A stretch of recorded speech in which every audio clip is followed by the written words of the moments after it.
All over at the New York Times. You know how the New York Times, yesterday I shared with you a story, about from the Süddeutsche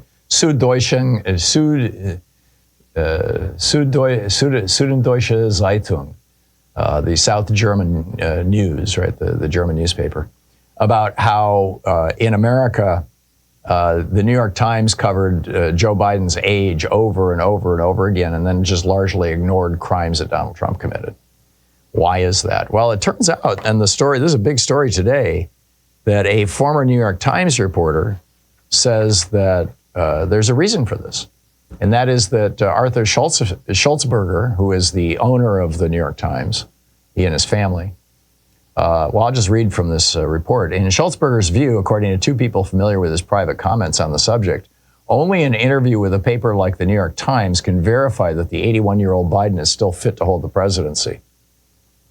So bottom line, and Schultzberger himself was part of the group from the Times that sat down with Trump, who gave the paper several interviews, despite his rantings about its coverage. If Trump could do it, Schultzberger believes, so can Biden.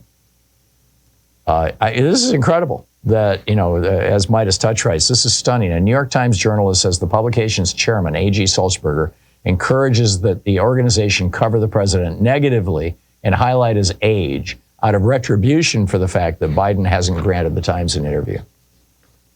Isn't that incredible? It also is, a kind of an indication of the kind of power that you've got here. And finally, white supremacists are renting billboards.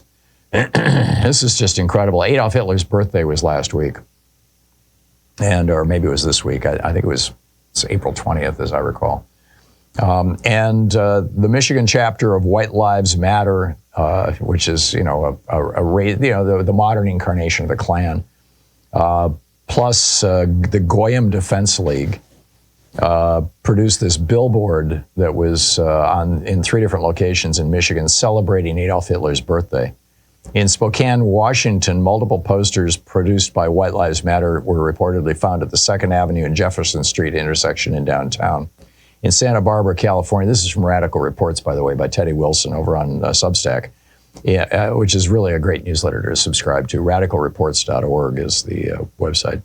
In Santa Barbara, California, a white supremacist anti-Semitic banner on a Highway 101 overpass, while a group of at least 6 white males dressed in black clothes, black hats, and red scarves covering their faces stood atop the pedestrian overpass.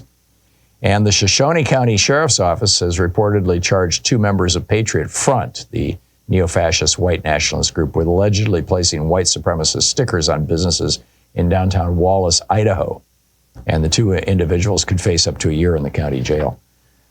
It's all over. I mean, it's everywhere. The Donald Trump's legitimization of white supremacy variety of racism, of garden variety racism, has brought all these people out, and they are just reveling in it. And then, Mark Zuckerberg and Elon Musk giving them license on their platforms on Facebook and Twitter.